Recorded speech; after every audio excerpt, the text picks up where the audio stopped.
I have no idea. I have absolutely no idea what the club needs as a coach, whether it's Blake, a young guy with fresh ideas, or whether it's a Brad Arthur who's been there before with a hard edge. Énorme! Le braquage de Canberra! Quelle situation exceptionnelle! That's actually not French. That was me at the Chloe Hotel. Because the knock on Sharks is they can't win big games. And then you're saying to Penrith, well, they've rested their players. They're coming out fresh. Yeah. And can they go 5 in a row? That'll be at Shark Park. Yeah. Oh, surely we can move it. Well, hello and welcome to another episode of Freddy the Eighth. Great to have your company wherever you're tuning in from. As always, gentlemen, alongside me, Andrew Johns and Brad Fittler. Good to see you all. Yes, good to be back. How you going, Andrew? Good. You good? Yeah, really good. You're complaining a lot on Sunday. No, I weren't. You were. You always complain. You sort of got the vibe off the crowd at Leichhardt. Mate, you're off your head. Have we had a good week so far? Yes. Yeah, I have.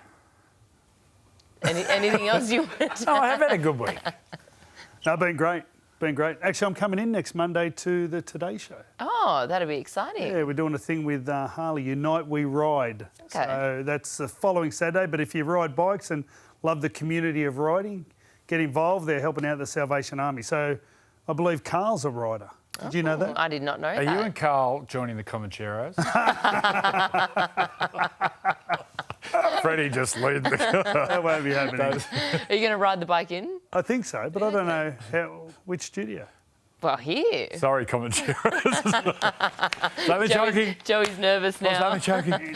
All right, I'll save you here, Joey. All right, we have a huge show coming up. We've got plenty to discuss. We'll be discussing all things Newcastle as well, with Adam O'Brien set to depart the club. A bit of breaking news as well around. We'll also get some inside information from these two gentlemen about some potential rule changes that they'd like to see the game introduce. And then, of course, we will be previewing all the games coming up on 9 this weekend. So plenty to look forward to, but also plenty to look back on as well. What about this that we saw over the weekend? The miracle in Mudgee.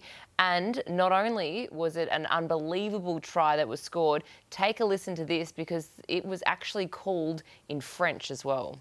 Pied, vous le voyez venir, au 35 mètres, il a le temps d'armer, et ce ballon, il va passer dans le poteau qui renvoie la tentative de Cleary, et ballon récupéré par Jade Stewart, qui emmène la contre-attaque avec Evan Trent, Evan Trent qui est parti, qui va tenter de déborder, Edwards est passé, Evan Trent qui tire jusqu'au bout, il a le soutien de Kerwick, et Kerwick qui va démarquer l'essai. Oh, énorme, le braquage de Canberra. Quelle situation exceptionnelle! That's actually not French. That was me at the Chloe Hotel. I was off Friday night. I was watching that down the Chloe with all my cronies. We all understood each other. How good was that? Oh, it's the best. So yeah, they were. It was an international commentary. It sounds It's the only great. thing I understood. Can you speak any French? Bonjour, mademoiselle. That's it. Monsieur. Joey? No. No, just other languages. Jimmy Maloney was there. His first sentence he learnt was, how... Oh, no, I'll just leave it. No, you're not saying that. Timing's That's his after way dinner. out. That's his after dinner speech. Go on you, Jimmy. Yes, James Maloney, he was very quick to learn a lot of French words when he I'm learning moved Greek at over the moment, there. though. Oh, yes. Yeah. How's it going? It's hard. Can you say a little... Un, da, tre, tresa, pente, exi. They're the numbers. They're the numbers, yeah, I gathered. Got the numbers in the days, and it's hard. Oh, getting older, trying to learn a language. No, it's good. Keeps Anyway. the brain young. I'm, all right. I'm actually studying English. So hard. That's right, because you speak Cessnock. Yeah, so. Cessnockian. Cessnock. That's what my daughter said once. She was at school in kindy. They said, does anyone speak another language at home? Alice goes, we speak Cessnock. What's some of the Cessnock lingo? Oh, yeah? Go get some fucking beer. Get some fucking 2 years old. Gail. Oh, you're as entertaining as ever. All right, well, let's test the brain as well with yesterday's hero. So can we guess who was this person who scored this try? Have a look. So it's early 2000s. Oh, easy. Lockyer, Oh, no. Lockyer and Frawley. Lockyer, here comes That's Jason Smith, Scott Minnow. who gets him from behind, and also Frawley. Just 5 out from Wayne's the line. youngest. They must Yeah. score over in the corner. Yeah. Scott They've Minnow. gone from one end of the field to the other. Scott All right, let's see if you're right. You were both in agreement on this one, so... I remember Remember he scored that golden point winner? Wayne hated Golden Point and they won a game in Melbourne. Melbourne. Yeah, and Scott Minnow scored it. And Wayne was down the sideline cheering. Just 5 out from the line. They must Yep. score. Minto over in There you go. You were Yeah, both yeah. on. They've gone from one end of the field to the other, the Brisbane Broncos. Do you reckon he's gone to Turkey since then? Flying Turkish hair. I don't know why He's a good everyone's player. going to Turkey. The ball's not that bad. Do any other countries do it? Hair replacement, or is just Yeah, I Turkey's think so. like No, I the think best? Turkey's the cheap one to do. Oh, yeah, so that's right. why a lot of people are going, because they offer a lot of plastic surgery as well. So, Do they? Yeah, so you can get your facelift. I'm going you to can... come back looking great. Like that Catwoman. You know that lady, Catwoman, she's had that much. I know. How scary is it? Some Not people are really. freaking.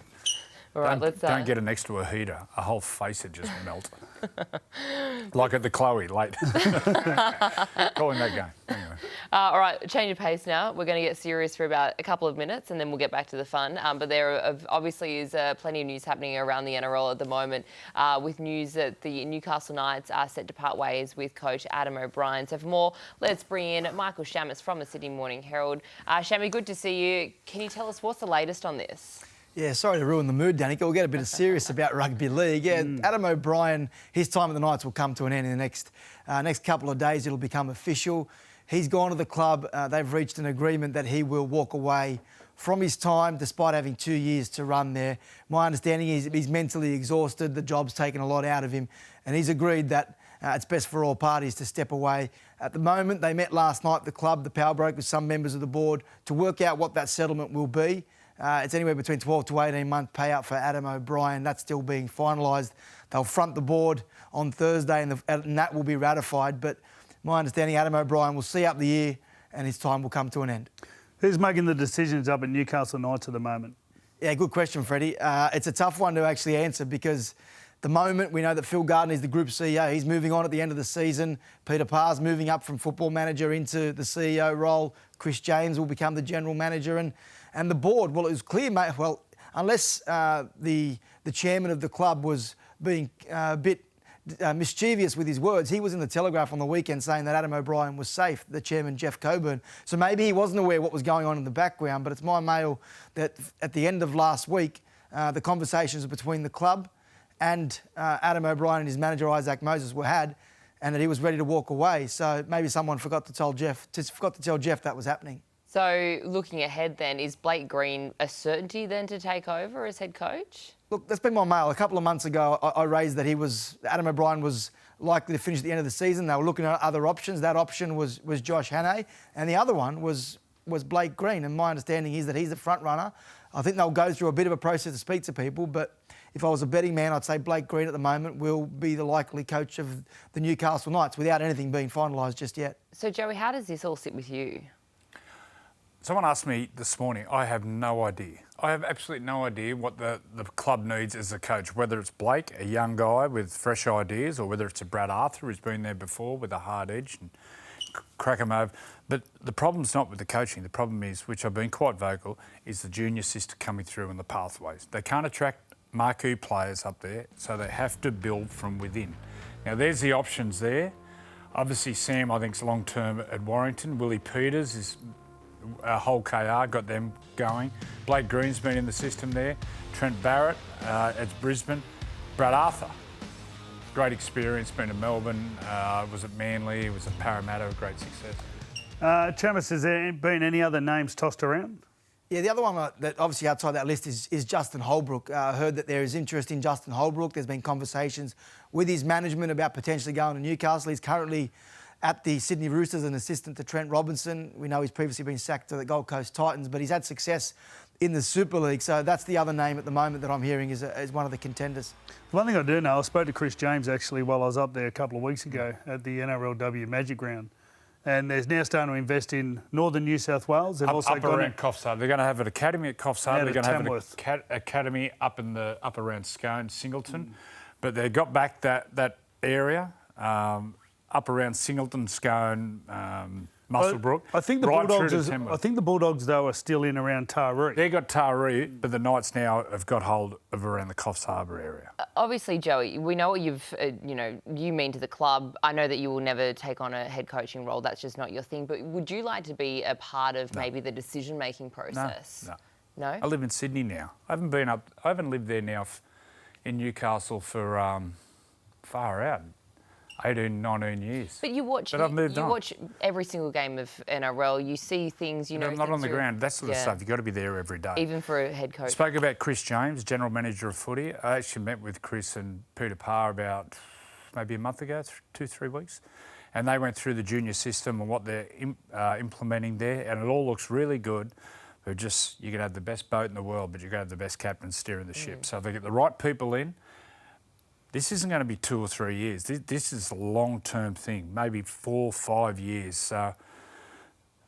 Whoever gets the coach, the first thing they're going to work out is who is going to play 6, who is going to play 7. Whether it's going to be Dylan Brown at 7 or Fletcher Sharp. I've had conversations they don't know. Who's going to play hooker, because Phoenix Crosland they see now as a lock. Jaden Brayley's moving on. Is Marley going to sign Sandon Smith? Whether they're going to use him as a dummy half, I don't know.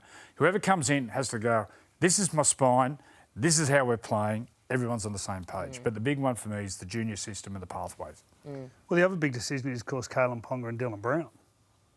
It's a lot of money to invest in a fullback and a 5'8". You're sort of talking about halfback and a fullback. So you're talking about $3 million between them. And the weight of that in your salary cap. So then you're obviously taking away from all the other positions as well. Well, front rowers. And they lost a front rower, Leo Thompson, yeah. He's going to Canterbury. So it seems like there's a lot more for... it's a big job for whoever does come in to coach as well. And, to think about it from the coach's perspective, you'd be having to look at it and going, all right, it's a huge job ahead. Yeah. Josh Hannay's got the Titans. That's... I reckon that'd be kindergarten stuff compared to the job you need at the Knights. Huge. Right. All right. Some other news that has been, of course, happening this week is the situation with Brandon Smith. Shamus, what can you tell us about where this stands at the moment? Yeah, well, the NRL released a statement yesterday that they wouldn't enforce the no-fault stand-down policy, and Brandon Smith will be free to play for the Rabbitohs to finish the season. Now, this is heading to the courts on September 18. The summons that Brandon Smith received, there were 2 allegations on that summons notice. The first involving the supply of a dangerous drug, namely cocaine, to Victor Radley. That was the accusation that was put forward. Now, Victor Radley at the time was in the early parts of June. The Roosters were on a bye weekend. He was with 6 other teammates in the Sunshine Coast. Now, I'm not accusing anyone else of wrongdoing or accusing Victor Radley of any wrongdoing, but the summons notice that was given to Brandon Smith said that he was accused of supply, while in Sydney, he was in Sydney at the time, to Victor Radley. The other part of that is an allegation of providing inside information that led to allegations of a bet, or information that led to the opportunity to place a bet. Now, I delved a little bit into this yesterday. My understanding is that he was contacted by the person of interest to the police, which is where this all started, and he was notified that this person was going to put an anytime try scorer bet on what was Brandon Smith's potential return to the NRL. He was named in the number 22 for that week, which would have been his first game for South Sydney. Brandon exchanged information with him, informed him that he was actually going to start that game, and there may have been some exchanges around his, backing him for first try scorer because he was starting. Now, this is the game in question. He came awfully close, Brandon Smith, to scoring that first try, but what other player wouldn't be trying to score in a game where you're fighting for 2 points? So they're the accusations at the moment. As I said, he fronts court on September 18, and the matter, the NRL and the Roosters and South Sydney will wait until that plays out before going into any course of action. All right, thank you, Michael. All over it, as always, and we'll be glued to the Sydney Morning Herald as well to see what the developments are as well, especially surrounding the Newcastle Knights and Adam O'Brien. You get the sense that that's going to be probably in the next 24 hours or so. But, yeah, some tough times ahead for some of the clubs as well, especially those clubs that are out of finals contention as they look to see what they can improve on next year rather. But coming up next here on Freddy the Eighth, we've got a whole show of excitement.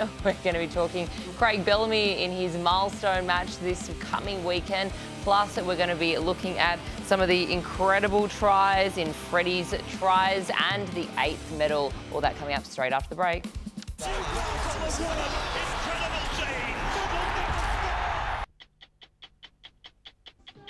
Spending 60 seconds with Sterlo is Australia's greatest export, Elle McPherson. Elle, what do you miss most about Australia? Oh, the weather and the people, I think. Anything you don't miss? No, actually, nothing I don't miss. The hardest thing about making the film Sirens? Oh, having to deal with the fact that I'm terribly inexperienced in acting and had to pretend that I could do it. Your greatest all-time movie? Oh, Pretty Woman or Breakfast at Tiffany's. And your most admired actress? Audrey Hepburn or Katharine Hepburn. Away from the catwalk, how do you relax? Play Scrabble, do the New York Times crossword, go to the movies, hang out. The most popular dish at the Fashion Cafe? Elle's shrimp on the barbie, of course. What rugby league team do you support? Oh, now, big surprise, this one, Cronulla. And your worst habit?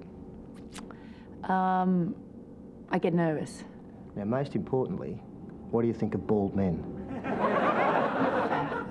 I'm just, I have a special kind of soft spot for men with receding hairlines. I mean, that nice length hair and just that, like, gentle receding hairline. That's a perfect answer. Thank you very much, Elle McPherson. Oh, my goodness. What about the lean-in? Sterlo. He was so close. What's your favourite meal at the cafeteria? What do you think of bald men? Do you think he was nervous? Because it seemed like he had those questions rehearsed. I think it's like lazy. I think it was a bit of that Dumb and Dumber. So you're saying I'm a chimp. 1 in a million. Has there been anyone super famous that either of you have had to interview? Don't know. Can't remember. Or is there anyone that you'd love to interview? Love to interview. Mate, Donald Trump. Oh, Trumpy. Oh, yeah. How mad's he? Oh, he's the best. Best. I don't know about the best. I saw something the other day. They had Barack Obama talking about when they went in and executed a baddie somewhere, and he was going, we had this successful thing, and then they had Donald Trump, they did something, he goes, he died like a dog. A very good-looking dog. He's just how different. He's apparently moved a lot of the paintings at the White House of the former presidents, and he's moved them away so other people in the public can't see them. So he's hiding everyone else, and he's just got this big one of himself. Unbelievable. Who's someone like that? Like a businessman who's ruthless could run this country? Run this country? Oh, it's hard to say. Didn't Dick Smith for a while talk about going into politics? Did he start his own political They're party? too smart. Australia First or something? As if they're going to do it. Anyway. The amount of time it takes. He died like a dog. He's got the best accent to impersonate too. Yeah. Tell you what he is, he's batting overs. Melania? Yes. How do you think? There for the right reasons. Something being orange and having dog hair must be attractive to women. So we've got similar hair to Sterlo. Maybe Sterlo could have been a chance with Melania.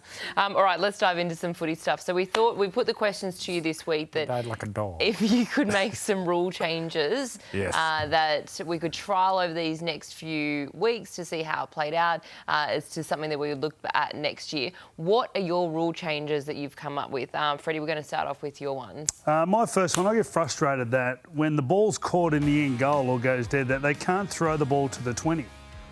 I feel like this is a part of the game where we could have some unbelievable attack, changes of momentum. You know, you could sort of bring in and talk about whether you need 7 tackles or not.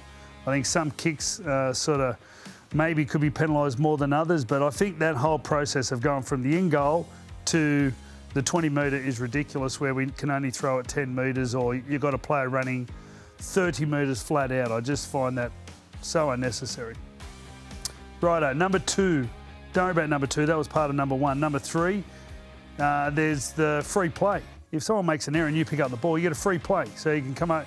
If you also knock it on, you go back to the original just indiscretion. So you get a free play. And then the last one is, I've always spoken about this, the NRLW should be using smaller balls. So at the moment, a touch footy is a size 4. An NRL ball is a size 5. I think every other sport just about in the world where you're using your hands, cricket, AFL, basketball, all use smaller balls for the reasoning of physics. So I think that's a no-brainer. And if they did bring that in, you'd want it to be brought in sooner rather than later, because you don't want everyone getting used to that ball and then having to change the way that they play as well. So I think if you're going to do that, do it now. Well, the bigger problem is we have 13-year-old girls playing with size 5 footballs. Now, that brings a whole different problem in actually holding the ball, on your chest, getting tackled. So I feel like that needs to change straight away. But I think for the NRLW, I think that's definitely something that we should do. Olivia Koenig is the best player because she's one of the only girls that actually catches the ball in her hands nearly every time. Not many other girls can do that. And that's something that gives you time. And that's what she's got more than any other player. All right, plenty of things to think about. Joey, what are your rule changes? My number 1 is tackling a kicker downfield. I see kickers now who have a really poor defensive set. Someone like Mitchell Moses, they get a slow play of the ball, but they can stand on the advantage line and Mitchell kicks it 60 metres downfield. There's no reward for a good defensive set. Normally in years gone by, he would have to stand behind the advantage line 10, 15 metres and would have to run sideways to get away from the kicker, which means the opposition team gets the ball back on their 30 or even their 40. Well, now he just stands up and nails it. They get the ball back on their 15. So that's one. But it's got to be above the waist. The act of scoring a try, as need to regrip the ball. The Stephen Crichton one the other night, where I was quite vocal about it.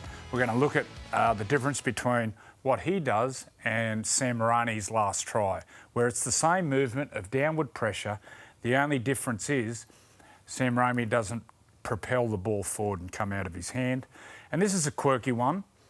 Should be awarded 5 points for scoring from your inside the 40. So what that does, if a team's up by 12, for instance, with 5 minutes to go, and they score a try, so they're down by 6, they might have 2 sets coming out of trouble, where if they score from inside their 40, which means they get 5 points and could possibly win the game. So what that does, it causes excitement, but it makes teams move the ball coming out of trouble.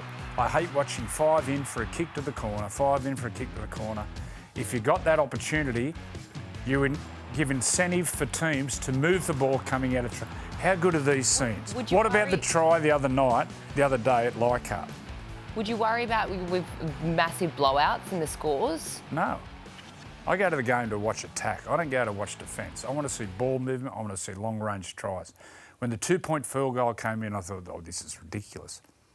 But the way Nathan nailed those 2-point field goals to get his team, he's done it 2 or 3 times. It's had so much excitement. But encourage ball movement coming out of trouble at the last 5 minutes. The opportunity, when you're down by 6, to score 7 points to win it. The other way you could encourage ball movement is have 50-20s, not 40-20s. That sends the wingers back. Wingers that have to actually sit back behind the line. They have it in rugby union, where you can kick a 50-20. And it's only a 30-metre kick, but what it would do, you'd have to have people back on that in those areas. And then what that would encourage is then passing the ball because there'd be space out on the edge. But when you see a team move the ball and a winger, remember the other year when Dominic Young got the ball and went down that sideline? That happened the other day. Canberra. Foxy did it. At Canberra. Got the intercept. It was unbelievable. The long-range tries, like they won at Leichhardt the other day when Jareen Buller scored. It was just so good to watch. It had everyone on their feet. And the crowd was up. Yeah. Or do you want to watch 5 in, 5 in, 5 in, kick to the corner, cage kick? Even Scott Drinkwater said he was watching that try and he was sort of part of the ball as it was getting moved through. And he said all you could hear, it just got louder and louder and louder. And then Buller got the ball and he said it was just insane. Because over the last 2 years, I definitely know last year, but you'd think that one team that would benefit from that would be the Dolphins because they had scored the most tries from inside. Well, they got a halfback that moves the ball and they got blokes out wide called Herbie Farnworth and Hamaso. playing to their strengths. Well done. All right, Freddie, let's dive a little bit into some more detail about one of your rules. Your first rule, I think it was on your list, the 20-metre restart. Well, I can't understand why we've brought it to you can only run it, a person can run the ball there, or you can only throw it 10 metres. We've sort of made a rule around a rule. Like, get rid of them. Just throw the ball back as quick as you can.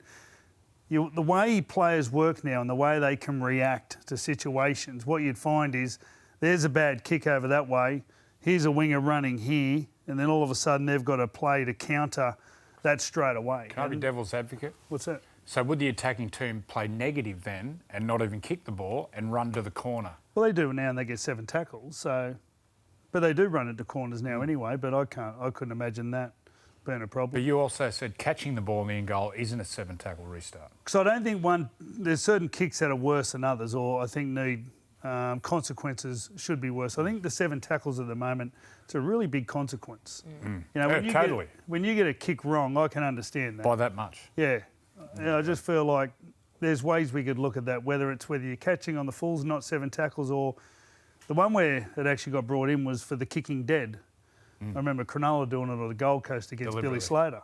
And they were just kicking the ball dead, and St George are doing it as well, like 2010, and then just walking up and standing on the 30-metre line and just ready to defend. So, yeah, that's definitely something we could look into. Well, there you go, food for thought. I'm sure there were another couple that wanted to make the list this year, but we'll have to save those ones for next year. But yeah, some interesting points there. Time out in the last 5 minutes. Stop the time. You go to basketball, the only exciting part's the last minute. They stop it 400 times. Stop the time. All right, maybe your list is a little longer. All right. Stay with us here on Freddy the Eighth. We've got plenty more coming your way. We're going to be looking at Freddy's tries of the week. Can the Mudgee Miracle knock off Marky Mark? You'll have to find out. That's all coming up next. Went head first into the turf and diving on that loose ball. Clippers hit front on by Sonny Bill. This is colossal. The left shoulder of Sonny Bill, 2 of the heavyweights. Oh, he certainly knows how to put the hits on, that's for sure, Sonny Bill Williams. Oh. He's still fit as. Have you seen him post? Did you see the hit he put on me? It was pretty much finished. Knocked me out. I was out cold. Yeah. Right near the goalpost. No, I didn't break my jaw. That was against the Warriors a few years before. Oh, my God. Nightmare? It's like getting kicked in the head by a Clydesdale. Oh, it was an accident. What do you do? I stepped him and he went doink right on the line. Yeah. Not his fault. What was he like on the field after those? Because he's so placid nowadays. I didn't play after that. I tell you, it was hard to tackle because he was big and he had footwork. That was the thing I remember. He brought in footwork, a different type of footwork for a big bloke. I remember him coming down a blindside and he had like he could 2 and 3 step. Yeah. And I just went... Stuck in the mud. He just ran And past he had me. that like that. So when they come at you like that, you're looking at the ball and you plant your feet and next thing he runs there and you go there. Oh, I just missed him. Yeah. Yeah. He's good. Athlete. Some player. Yeah. All right, well, let's have a look at the finals. Of course, we are now just, 2 weekends away from finals footy. So this is how it stands at the moment. You can see who will play who if everything stays as is on the table at the moment. So the Raiders up against the Warriors, the Sharks up against the Panthers in that elimination final, the Broncos up against the Roosters in the other elimination final, and then the Storm up against the Bulldogs in that qualifying final. I'd go Raiders to win that one. Yep. I'd go Panthers to beat Sharks. And now the graphics off the screen. We can't remember. And I can't remember. Hang on, here Broncos to beat the Roosters. I'd have the Broncos to beat the Roosters and I'd have the Storm to beat the Bulldogs. So I actually think the Warriors are the ones that could fall. So if the Warriors get beat by either Parramatta at home this week or Manly next week at Brookvale, I think the Broncos, they beat Cowboys and then they'll play Melbourne in the final game. So and then they'll jump them because their for and against is heaps better than the Warriors. So you think Broncos will end up finishing in that 4th position? Yes. Yeah. So then if you look at that, what we said, it looks like a Storm Raiders grand final because they can't play against each other. Or Storm Bronco. Yeah. Storm Bronco. More likely, I'd be thinking, because they're on the opposite side, and unless they lost the first game, one of the two, they wouldn't meet till grand final day. Out of all of those matches in week 1 of the finals, what one excites you the most? I like Melbourne Canterbury. I thought they were fantastic last week. That was I a reckon good game. Shark Penrith. Oh, Shark Penrith. Yeah, I'd love to see that one. Because the knock on Sharks is they can't win big games. And then you're saying to Penrith, well, they've rested their players. They're coming out fresh. Yeah. And can they go 5 in a row? That'll be at Shark Park. Yeah. Oh, surely we can move it. Allianz, it's got to be. Surely we can move it. Surely. Surely. Well, the other My thing name's is not as well, Shirley. maybe that's something that we need to Don't also... call me Shirley. Maybe that's something that they need to look at as well, putting money into Shark Park, because you see that they're putting money into Leichhardt Oval, which definitely Yeah, but they needs can't it. because it's on marshland. They can't build. Can't do much. Can't build grandstands. They're also putting money into Campbelltown Stadium, which isn't. Thank God. About time. 110 million between Leichhardt. They need it. Campbelltown out there. Give it to the masses. Yeah, I'm pretty sure you can still build on marsh. Well, didn't they build those units and they had to drill down and drill down and drill down? I got no idea, but you know what? At the moment, that ground holds 10,000 people. Last- 12,000? Is it 12? It's 12,000. Well, I was 12,000. studying to Come be, on. You need I was to- studying to be a embarrassing. civil engineer, and when you build on marshland, Heck, not. No, do you know... no. they got these straw huts. I was building. I started like a Barlow a civil climbing up there. engineering degree. I did civil engineering for a few weeks and environmental engineering. weeks. A few weeks, and then I dropped out. I realised no. What do you need to hold Joey up at about 11 p.m? More.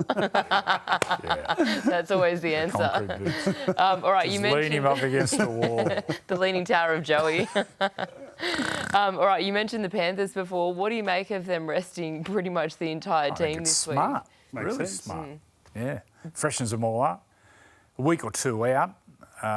Get you over some little niggle injuries and then get them ready to rock and roll come the semis. week? What about the perspective of fans who have bought tickets? Well, what they do, if you have a look at the Panther results where they've done this before, they went up to the Cowboys a couple of years ago and they did a great job. That's where we saw actually Milky Jenkins. He played his first game there, I'm pretty sure.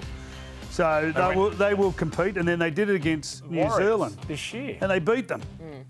So Canterbury will be full aware that these blokes will understand all aspects of how Penrith play. Schneider's playing, they've got enough people there to be able to get them around the park. I don't know how many blokes that win the big moments, but they'll compete. Do you know what I love about this as well? I love it because we always talk about the Penrith system and how there's so many more superstars that are coming through. We're going to actually get to see it on the big stage. Yep. So we'll get to see, names that we might be talking about I'll in the get next pumped. few years. The Dogs will pump them. Eventually, they'll hang in there for a while. You watch. Big opportunity for the Dogs. This will consolidate third place. For So they're 36, the Warriors are 32. Yeah. So I don't think they can catch it. So then who does the Dogs play? Cronulla, last round. They'll probably rest players. I'll tell you.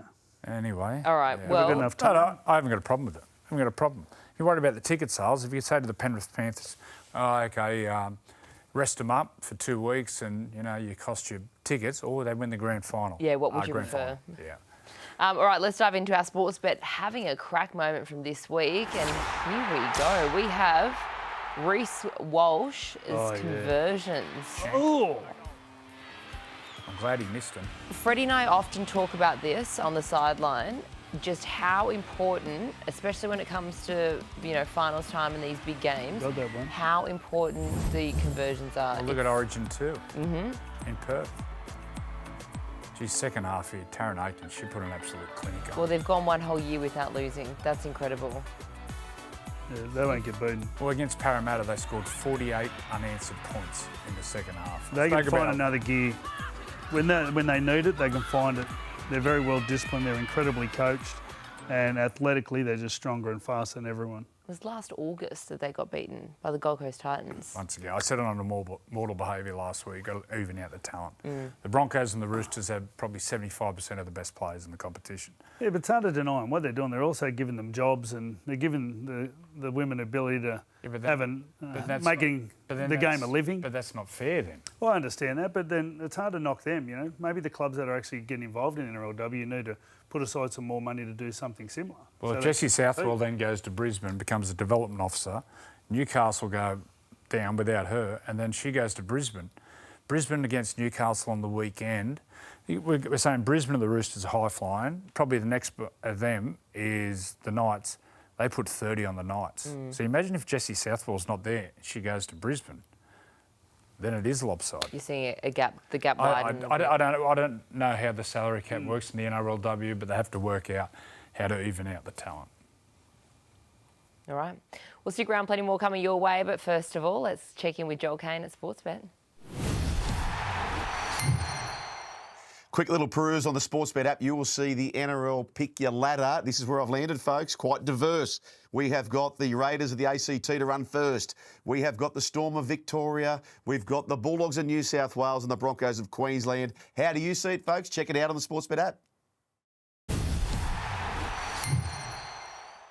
What's gambling really costing you? For free and confidential support, call the number on the screen or visit the website.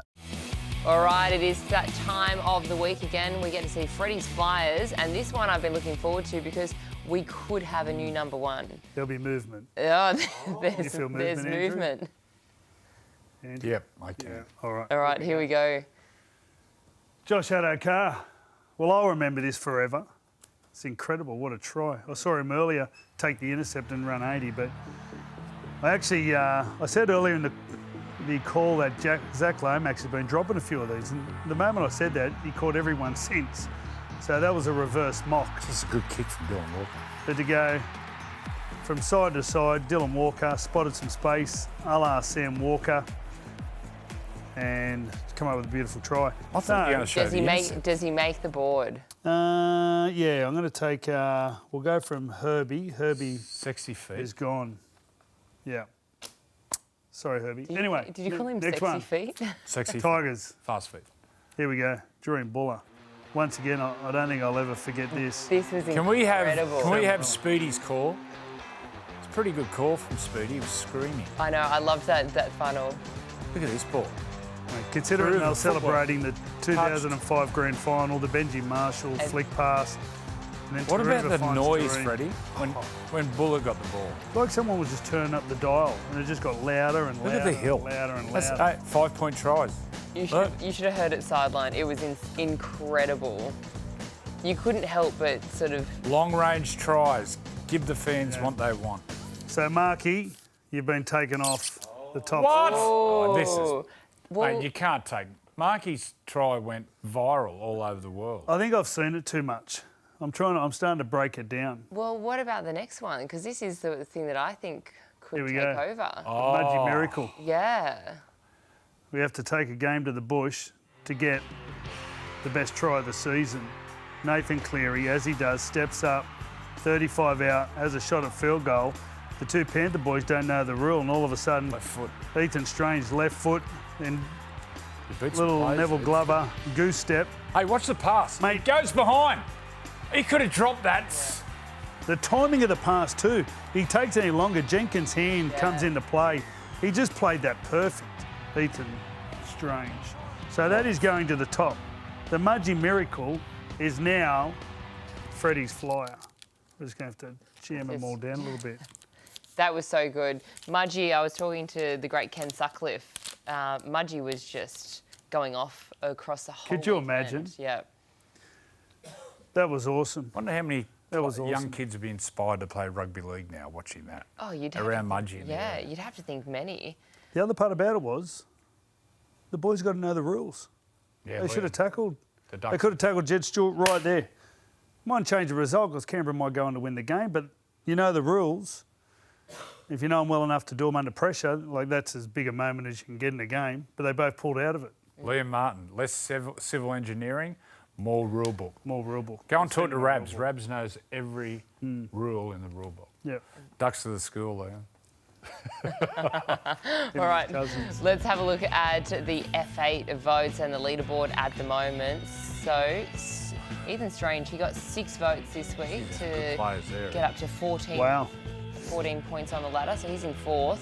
Izzy Katoa, he's still number 1. Nathan Cleary's, he's getting back It's up. amazing the young blokes now. They're very quiet. I hear Ethan Strange is a pretty quiet sort of bloke. Doesn't like... Yeah, we had Jamal Fogarty on the other day. Izzy Katoa's pretty much like that. He's pretty quiet. quiet. No, we had Josh Starling. Josh Starling, yeah. Tom Starling. Who's Josh? You could explain that. All right, we've got more coming your way. You don't want to miss any of this. Stick around because we have the live Origin show. Well, of course, we did have earlier in the year. We had the live Origin show during the finals. We will be doing it once again, so stay tuned to our socials. Once more, that is going to be happening in the finals. Looking forward to that. We'll be back just after this. We'll get set for a big weekend of footy coming to your screens right here on Nine's Wide World of Sports. Thursday night, the Bulldogs and the Panthers going head-to-head at Accor Stadium. And then Friday night footy, this one's a big one for Craig Bellamy. 600 games for him as the Storm and Roosters go head-to-head at Amy Park. Saturday night footy, that sees the Broncos and the Cowboys go face-to-face at Queensland Country Bank Stadium. And then Sunday afternoon, the Dolphins and the Titans. That match coming to you from Suncorp Stadium. And of course, you can watch them all here right on Nine's Wide World of Sports. Let's talk about Thursday night footy. Bulldogs and Panthers. You're both tipping the Bulldogs by a big... Panthers are out. Their whole team's out. Big scoreline, do you think? Or do you think it'd be... Yep. All right. No kick out. Josh Curran, he's playing.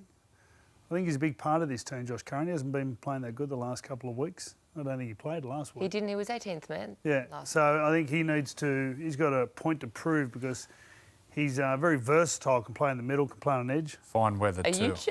I'm checking the weather. I thought you were checking this. No, checking the weather. So fine in Sydney town. Weather's good for a fortnight. In Melbourne, rain Friday night. 7 degrees and rain. So, really? Yeah. Townsville's going to be fine. Oh, I love checking the weather. One of my great things. Yeah. Townsville's going to be fine and it's 18 degrees at night, so it'll be more humid than Freddy's underpants.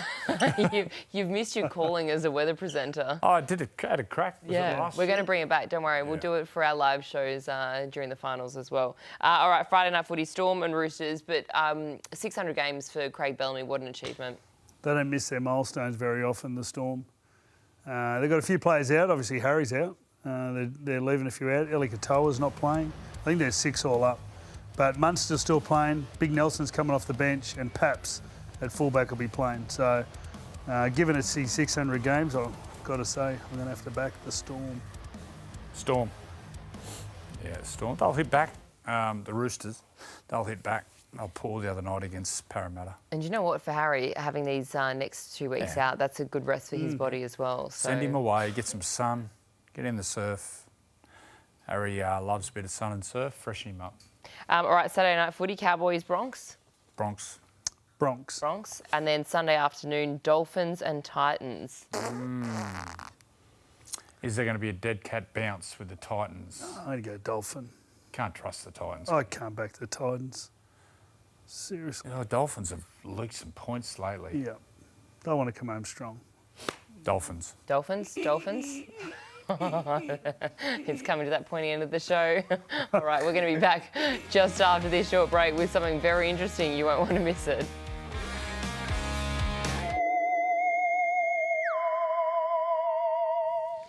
Do you believe the world is flat? I don't know, hey. Yeah, I believe it is. No, you don't. Yeah, I do. You believe the world's flat? Yeah. You're such a Well, liar. like, it's round. Yeah. But, like, it's obviously flat because if it was... I don't know. He just got himself in a cul-de-sac there. So he knows that the world's round, but I think gravity was confusing Matt Burton a little bit. Just put your torpedo bombs up. Put some more up. He needs to clear his head. So that was, we got thinking because we... I've got a question first, like on the world. Well, the moon one caused some because it caused a bit of a stir, the conspiracy theories. I've got a question here. What speed do you reckon the Earth spins at? Ooh. Well, you'd have to think it would be fast because of gravity. Have a guess how fast the Earth spins. I don't know. Is it like kilometres per hour? Kilometres per hour. 400. 1,600 kilometres an hour. We're on a planet, we're on a rock that spins at 6... But that's why we all No wonder people go bald. Their hair just... Why do bald flicks people... off. How often do you see bald men grow beards? Yeah. Must be a thing. It's overcompensating. The other conspiracy theory is the JFK assassination. Yeah. Is it Lee Harvey Oswald? Yeah. So when he was arrested, said, I'm a patsy. Maybe he got shot straight away by the the other bloke. So do you believe that, well, first of all, do you believe Jack that the Ruby. world's round? Or do you Yes. think it's yes? Yeah. Then do you believe that the JFK assassination was, No. what do you think? No, I just think a madman shot him. Do you think Yeah. do you think it was set up? No. He's a pretty good madman. That was a good shot. All right, we're going to ask everyone tuning in as well, what are some interesting conspiracy theories you have? The moon, the flag. The moon is... Buzz that's- Aldrin that's- with the Bible. That's Went there taking up 60 a lot. years ago. That but we haven't causes been some since. interest in it. Surely. We have been there since. Have we? Where's We've the next been picture? there- I haven't seen another picture. I only Bananas saw the and bloke- pyjamas. All right, we could flag. discuss this all day. Thanks for But it's- joining us here on Freddy the Eighth. Enjoy the footy and we'll catch you again next week. This has been another presentation from Nine's Wide World of Sports.